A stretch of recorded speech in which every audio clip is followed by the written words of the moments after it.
That's Nick. And that's Joseph. And today we're here to talk about Sleepless Beauty, which will be available courtesy of Epic Pictures November 10th, 2020. It's the fourth film directed by Pavel Khvaleev, who's Russian.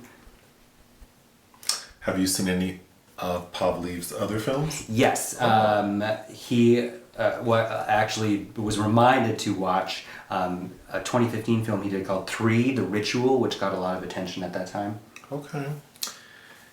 So this film was interesting because the screener we received was dubbed in English.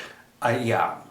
So that it's being distributed. And that dubbing was very hard to sit through. I made it through like 80% of the film. And it's only like 84 minutes. But that last like 10, 15 minutes, I just couldn't do it anymore. It was a lot. And I actually fell asleep during Sleepless Beauty. But the story is about a woman, Mila, who is kidnapped and taken to an undisclosed location, not unlike the Saw movie. And there are webcams everywhere, so oftentimes the perspective of the audience is watching like video within like a chat room. She is tortured by not being allowed to sleep and put through many tasks. She ends up killing 2 people while in captivity, right? She's ultimately allowed release. Like they just open the door and let her out. She walks onto the street, she's picked up, and we find her back at her apartment. And at her apartment, she ends up killing her dad. So the purpose of this experiment was to, like, it's an experiment to try to test like a method of how to create like assassins, basically. Yeah. So part of the backstory and what we open the film with is some sort of like government official. An ambassador who there's an attempt on his life, like an assassination attempt that is unsuccessful. And we find out that this method, this procedure is going to be used on his wife. Who he's currently divorcing. Hoping that she will kill him ultimately. Yeah. But so then... It ends with they have kidnapped the soon-to-be ex-wife with... To do the same thing they did to Mila. Correct. Okay. So it's pretty simple. It is pretty simple. Can I just read my little 5 notes? Sure. So before Mila's...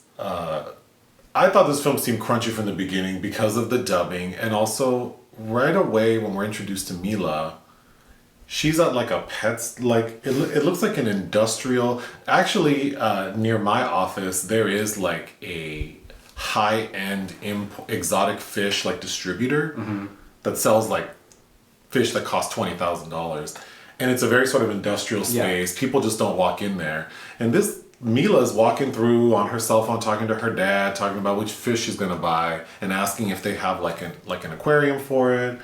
So I'm thinking she's buying like this elaborate setup. This bitch brings home a betta fish in the most basic 99-cent bowl with like a few rocks in it. You get those in Walmart. That's when I knew this movie was not gonna be the best.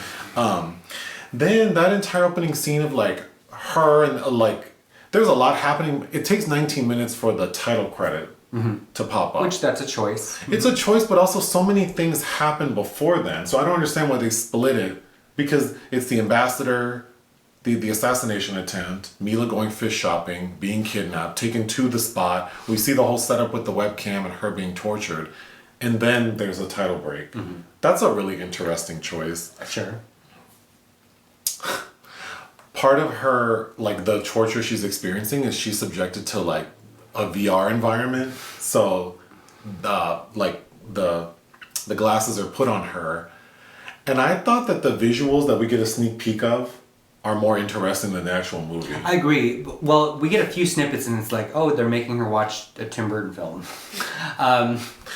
Towards the end, we get there is like a sort of a montage, which is my favorite part. And I'll let you describe it in a second, but the only scene that kind of made me feel like frustrated in a good way was there is an exercise where she has, because days, like how many days go by, like 7 or 8? 10, I think. 10. Day 4, she hasn't eaten, she hasn't been fed or hasn't been allowed to sleep, and finally like a locked box with like a glass top is brought into the room, and there's like 3 plates of delicious food on it. And then all of her instructions are being told to her over like a PA system, but there is a man in a mask who's sort of like administering everything. So the message says like, okay, if you can find the key, you can open the lock. So of course she's like furiously trying to like open this box. She's successful, but she's only given like 60 or like 90 seconds to achieve this. So she's able to eat all 3 plates of food. She's very satisfied. And then at the end, when the timer goes off, they tell her like, oh, you didn't successfully unlock the door. So that was, had she not been so concerned about food, she would have thought to unlock the door to get out of this environment. I thought that was very effective, but that was the only real sort of task that really made sense to me. Sure. Well, besides the dubbing, the chat environment, I was very confused because we can see that there are a number of people viewing these webcams, and it was understood to me that there are multiple environments, so maybe several subjects undergoing the same experiments Mila's going through.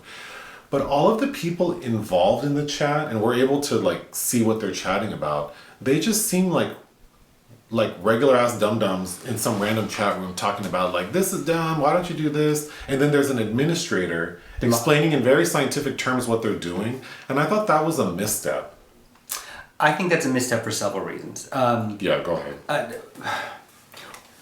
I know it's Russia, and maybe they don't care as much. Be careful now, they might... keeping things hidden, but it's like if you are trying to assassinate an official, and there are people that are going to watch this video of this girl. Granted, she's not the one, but they're also filming the ambassador's wife, right? So why would you film this to have certain people that you can't control? We don't know if we can watching this. And there are hundreds of them, like 300. Because we see like 290. A clandestine experiment, like somewhere, somehow. Maybe somebody will put together what's going on. I don't know, but it just didn't really make sense to me why they would do that. But I did chuckle because one of the people in the chat room, like we see a message that says, "We deserve this," or "This is the content we deserve." Yeah, that was the best line of that. Anyway, that's all I have. You liked it more than I did. I did. I think what sold me on liking it is that animation sequence. It's a first time credit for animator Yakov Ivanusa.